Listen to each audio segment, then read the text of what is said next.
السلام عليكم، ازيكم يا حبايبي؟ اللهم صل على سيدنا محمد عليه السلام. عملنا بقى الفول ده مدمس، من ضمن الاكلات اللي قلنا نعملها بقى الفطار لعشاء لاي وقت. اهو بصوا، شوفوا الفول معايا، شوفوا اللون بتاعه، شوفوا الفول مزبد ازاي ومرمل ازاي، بصوا مستوي عامل ازاي اهو.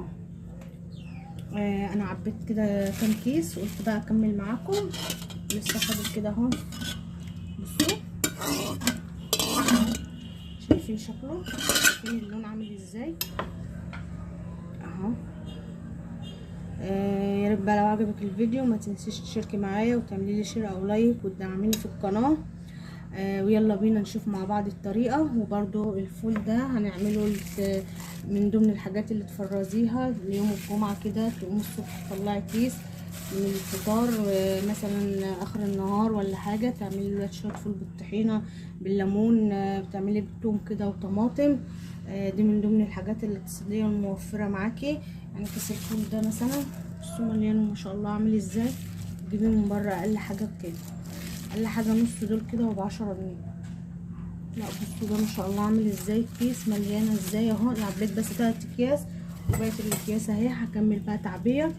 ويلا بينا نشوف مع بعض الطريقه. ويا ريت لو عجبك الفيديو ما تنسيش تشتركي معايا وتتابعي الفيديو معايا للاخر، عشان اقولك على اهم حاجه حطيناها فيه عشان يوصل للقوام بتاعه ويوصل لدرجه اللون الحلو ده زي بتاع المطاعم وزي بتاع العربيه الفول، وايه المعلقه اللي حطيناها فيه. يلا بينا نشوف الطريقه مع بعض.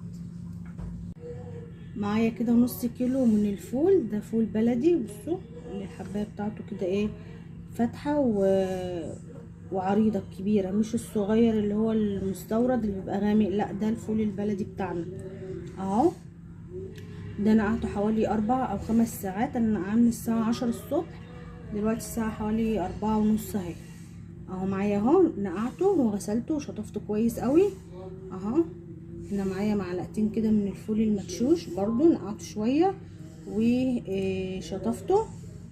وهنا معايا معلقتين كده برضو او 3 4 معالق كده من العدس الاحمر بتاعنا العادي اهو.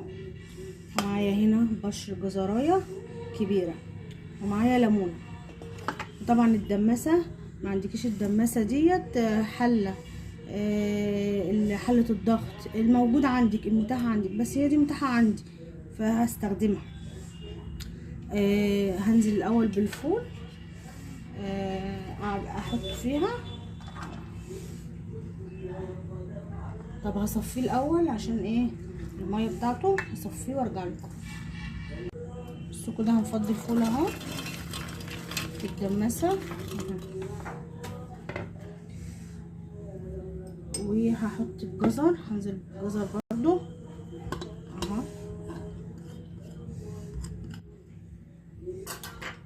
دي معلقه كده من الكركم، هي مش معلقه، هي نص معلقه اهي، حابه تضيفيها براحتك، هي بتخلي لونه اصفر كده لونه حلو.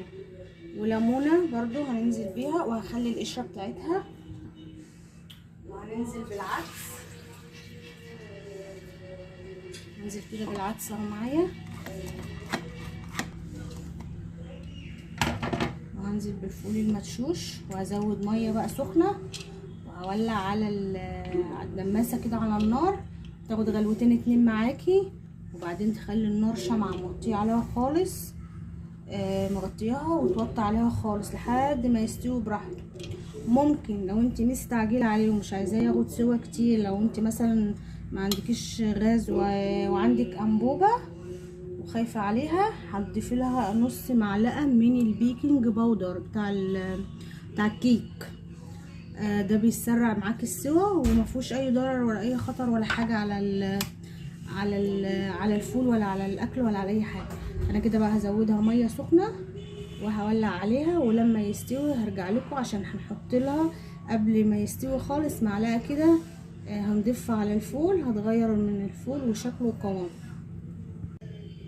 بصوا انا حطيت له معلقه الكركم، بصوا شوفوا لونه من قبل ما نولع عليه ولا حاجه. بصوا الميه بتاعته اهي، بصوا لون الميه اهي، تخيلي لونه اصفر زي ما بتجيبيه كده من بره اهو. هولع بقى عليه واغطيه واولع عليه، وقبل ما يستوي هرجع له. بصوا كده بقى الفول معايا، بصوا ما شاء الله، بصوا لونه بصوا ميته عامله ازاي اهو. بصوا اهو. انا هسيبه لسه كمان شويه لان في بعض الحبوب منه مستويه وبعدها لسه جامد سن. بصوا اللون بس، شوفوا معلقه الكركم اللي ضفناها عليه عملت فيه ايه، خلت لونه شكله عامل ازاي اهو. بيستوي اهو معايا، يعني مثلا 10 دقايق كده وهطفي عليه. انا موطيه عليه شمعه. بصوا اللون والشكل اهو قدامكم واضح اهو، من غير بصل بقى ولا طماطم ولا توم ولا اي حاجه من دي. حابه تحط براحتك. هسيبه 10 دقايق بقى وارجع لكم. بصوا بقى المكون اللي انا قلت لكم عليها هحطه في الاخر. دي كده معلقه من النشا، انا مقلبه بس بالمعلقه بتاعه الفوق دي، معلقه كده اهي، مش معلقه يعني معلقه شاي كده من النشا، دوبتها في شويه من الميه اهي. هنزل بقى اخر حاجه كده على الفول وهديله تقليبه وياخد معايا غلوتين اهو. ادي اول غلوه على ما النشا بس تستوي وهنطفي بقى عليه. تعالوا بقى نشوف الفول معانا بقى استوى بقى عامل ازاي. ادي الفول اهو. بصوا الفول عامله ازاي، بصوا